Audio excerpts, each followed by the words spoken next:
Pan-Borneo Highway. What is that? Is it just a similar highway in the peninsula? What happened during the implementation of the project back then? Is it still an abundance project by the Malaysian government? So let's find out through our video documentary of the Pan-Borneo Highway.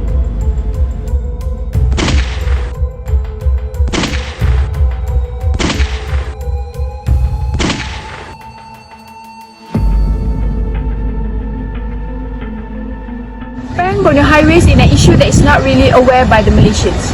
To know more about this issue, I am Rajana Izzi Kamala, your host for today, and I'm asking you and everyone who's watching this to stay with me until the end of this video. Pan-Borneo issue. The Pan-Borneo Highway was built to the lack of an intercity highway network on the island of Borneo. The Pan-Borneo Highway is Malaysia's biggest road project, spanning more than 2,000 kilometers. When completed, it will connect Sarawak and Sabah via the Sultanate of Brunei. The construction of the 1,090-kilometer portion in Sarawak is divided into dozen packages. This project is an important project where it is not only facilitate for the travel, but it is also to improve the local economy. Unfortunately, in 2018, the second phase of this project was cancelled due to the change in federal government following the election. After the project's second phase was approved by the federal government, the former Prime Minister, Datuk Seri Ismail Sabri, said that the project would begin again in the third quarter of 2023. The Pan-Borneo Highway project in Sarawak is now at 71% completion as of December 2022 and is expected to be completed by 2025. In 2019, the Pan-Borneo Highway collapsed in the interior district of Ranau. The delay in Pan-Borneo Highway construction and the issue of the dilapidated schools in Sabah revealed the failure of the public procurement system in Malaysia. Due to inadequate procurement planning and poor drafting of specification, the poor instructor problems persist, particularly in the rural area of Sabah, where students have to depend on a particular spot to gain internet access for online learning. As the bridge is not well maintained, the students fell and were badly injured. One of them even suffered a fractured leg and was hospitalized at the Ranau Hospital following the incidents. Some people might be aware about the Pan-Borneo Highway issue, while the other might not be, especially the people in Peninsula. This is because they are not directly affected by the issue. To confirm that, we had approaching few publics to know more about their awareness regarding the issue. Assalamualaikum Mbak, saya nak tanya pasal isu Pan-Borneo. Abang ada sedar tak dengan, tahu tak tentang keadaan projek, penangguhan projek Pan-Borneo itu sendiri? Alhamdulillah setakat ni abang tahu bukan ini adalah salah satu lebuh raya yang melibatkan pesisir jajaran antara Sabah dan Sarawak, dan ianya memberi impak kepada masyarakat Sabah dan Sarawak untuk lebih senang bergerak daripada sana ke sini lah. Pada pendapat abang sendiri, abang rasa penangguhan projek Pan-Borneo ni, apa kesannya terhadap ekonomi negara kita? Antara kesan terhadap ekonomi negara kita, projek Pan-Borneo ni antara kesannya adalah kita mengalami rekos kerugian lah, dana daripada pihak kerajaan persekutuan, dan ianya tidak dapat dilaksanakan apa-apa aktiviti untuk masyarakat setempat. Saya nak tanya, Cik tahu tak berkenaan dengan penangguhan projek Pan-Borneo di Sabah dan Sarawak? Saya cuma tahu sikit saja. Okey, kalau macam tu saya nak tanya, pada pendapat Cik, apakah kesan yang akan berlaku terhadap ekonomi negara apabila berlakunya penangguhan projek Pan-Borneo tersebut? Apa yang saya boleh cakap, ekonomi negara akan terjejas. Itu negara juga akan mengalami kerugian. Apa tahu tak pasal penangguhan projek Pan-Borneo dekat Sabah dan Sarawak? Tak maaf, saya tak tahu.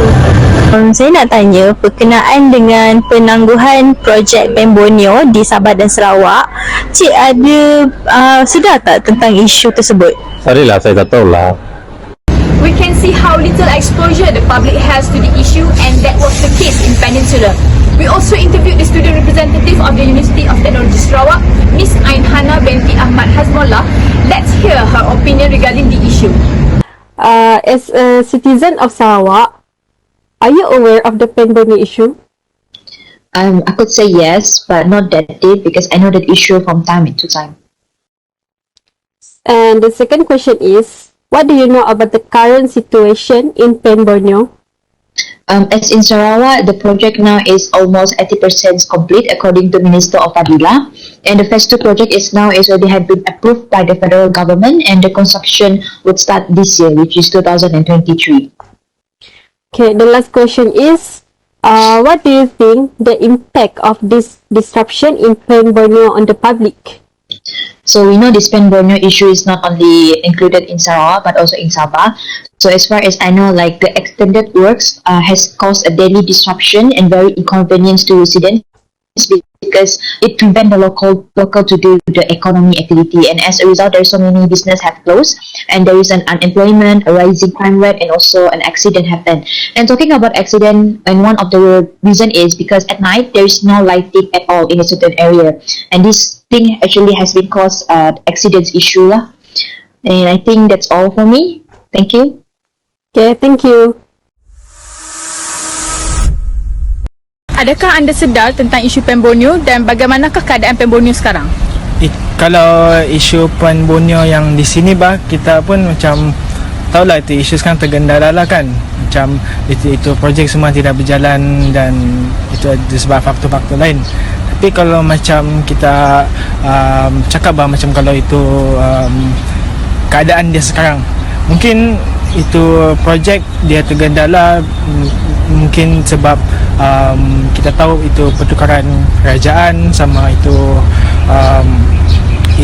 faktor apa kita bilang tu itu korupsi itu pemimpin negara.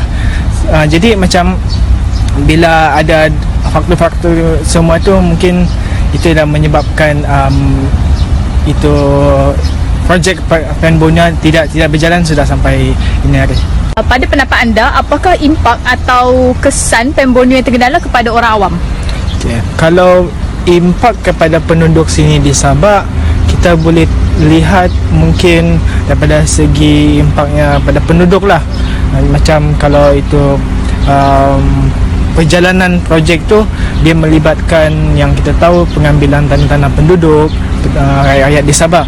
Jadi bila projek itu dijalankan, maka terbazirlah itu tanah-tanah penduduk yang telah diambil kerajaan.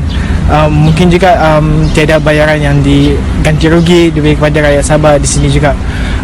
Selain itu juga mungkin kita boleh lihat mungkin daripada segi ekonomi juga ataupun impact pada kita, macam mana kita bilang itu environment impact kepada di Sabah. Bila projek di skala besar ini dia pasti akan melibatkan kita panggil penolakan tanah-tanah dalam hutan-hutan semua. Jadi dia akan merosakkan ekosistem di sini di Sabah juga. On what Works Minister Datuk Seri Fadila Yusof stated, a task force will be formed between the Works Ministry, State Public Works Department and consultants with the goal of ensuring that the project was finished as soon as possible. The task force will look into and address issues arising on the ground in the implementation of the Pen Borneo Highway in Sarawak. According to Deputy Chief Minister Datuk Seri Bong Muhtaradin, the project supply chain for building material was hampered by the implementation of the Movement Control Order because of the growth of the COVID-19 pandemic. The project also had to cope with the residents who were obstinate and refused to move even after obtaining the compensation. Referred to the Deputy Public Works Minister Datuk Otter Joseph Kurup, he said the delay in the construction of the project compared to Sarawak was caused by the change of the state government in 2018, which led to the changes in policies, including the revocation of the project delivery partner, which is known as the PDP. There are so many speculation regarding the Pen Borneo Highway issue. To get the clear vision about the issue, we had interviewed Dr. Zakwan, one of the experts, to hear his enlightenment on this issue. What is your opinion on the project that are not completed within the time period, especially the government project that has been procured before? Based on my knowledge about government project, you must look into whether it is federal government or whether it is state government project. All of these projects under the EPU, Economic Planning Unit, they have the critical level. They have the rating, which one is the most critical and so on. When we talk about on the government side, issue, some of the project might been abandoned due to several cases lah. When we keep on changing the government. Second, when we talk about government project, they might have several projects under the government abandoned due to the problem created by the contractor themselves lah. The contract somehow they cannot finish the project according to time given, according to the allocated budget. Regarding the abandoned project, or what I can think is actually about the Borneo project, since it has been long. I would like to take this chance to ask Doctor, reflecting on your writing, how can we position projects such as Borneo project in the context of construction delay?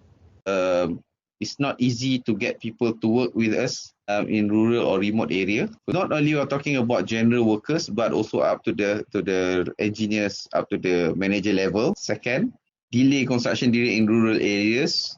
It might due to other type of resources issues related to the supply of our materials. So it might not be cheap. And then if you want to relate it to Borneo, it might be related to the issue of material. And then since the Borneo does not implement the concessionaire scheme, similar like most other highway projects in Peninsular Malaysia, so they might have some issues. We talk about initially we allocated certain amount of budget for that Borneo. Suddenly we'll talk about to try to procure some of the materials which is very expensive, or it need to be transported from Peninsular, for example, and it's quite expensive. And those things, they might have fluctuation in terms of cost. So the cost must be increased. But if we cannot settle on that, so we might need to wait. For example, like government, we'll talk about government, they have their own allocation budget per year. So when Borneo, they mention that, this year is this much, but when it's exceed the allocated budget, might need to wait for next year. Borneo Highways is expected to help the local economy other than helping the movement of the locals there. Annual budget was made for the purpose of making sure the public problems can be solved. However, due to delay in the project, does the government budget affected? Again, Dr. Zakwan had the answer to that. As you mentioned before about the allocation budget, so does this issue affect our country finance? Not necessarily, because we have a very good, agencies, which is Economic Planning Unit. So they know why it is needed for us to have that highway and how much the money that we have in order to develop that highway. So if you're talking about Borneo, if it's not really much on monetary, it means that it will not affecting badly to our monetary or finance. Do you have any suggestion for the Borneo issue, like how this should be solved? Most of the projects facing delay due to COVID-19, that's for sure. In legal, no issues. Developer have certain, stretch extra time for them to actually complete the project due to COVID and so on. Okay, how to actually solve these issues? Our government have very good procedures and process. We'll talk about underground utilities. That one we still don't have, clear process on how to actually simplify the things. If we follow whatever processes that we have properly, doesn't involve any political interference much on the decision that are going to be taken by the government. For example, we have a good local highway authority, LLM, Lembaga Lebuh Raya Malaysia. We just follow their guidelines, their standard, the process, and it will be okay, no problem. Economic growth is a serious topic. Some people might be afraid if states that economic affected negatively as it affected the public's lifestyle. Inflation is one of the economic terms that is very familiar to everyone. Does inflation have consequences due to this issue? Let's hear what Dr. Zakwan says about it. Based on the variable, I noticed that doctor mentioned about the fluctuation or sustainability material. So I'm curious, does the world inflation play any significant influence on this as well, since we are now facing inflation? So do this have effect? Yes, for sure. Fluctuation in terms of material cost. Okay, if it is unprecedented kind of, condition due to COVID, due to the inflation that we actually face anywhere around the world, yes, it will give, bad impact to any project. And we have the inflation issues, the material issues, the cost and so on, the COVID, okay. Those things actually happen at the same time. So yeah, for sure, it will give impact towards to that project. However, if we want this project to finish earlier, for example, like this year, we still need to put our money because we don't want to reduce our scope. We don't want to reduce the stretch of the length of the highway, or we don't want to jeopardize our quality. The public has its own point of view about this project. Some of them might think that the government is wasting its allocation of money. During the interview session with Dr. Zakwan, he also stated his own point of view. Before we end our documentary, let's hear his opinion on the issue.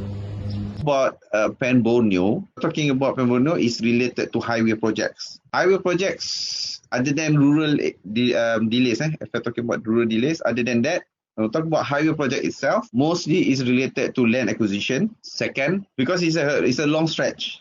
You initially you may plan the highway to actually go towards to this route, the route of the highway. But suddenly when you do some, what we call it, site investigation, you saw that, there's an obstruction, or this is not possible way to construct a highway, we need to find another route. So then that makes us to actually acquire another piece of land from another people. It makes us need to pay additional costs, and for sure to get that another land, so it will take some time. We are following only one single process. It means that we actually integrate it harmoniously. We actually follow the process. Then I think no problem lah. Will be no issue. The delay will be occurs, but it will not impact much or negatively towards the project lah. That is all from me, Rajanu Izdi Kamalia, your host for today. Assalamualaikum and thank you. Till we meet again.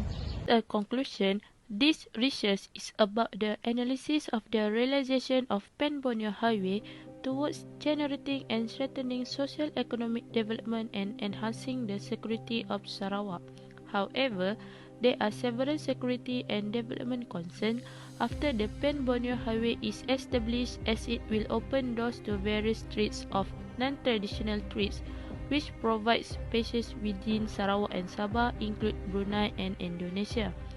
On the other hand, this highway will pass through the best areas, which will require future development and security initiative to make the roadway safe and prosper for development.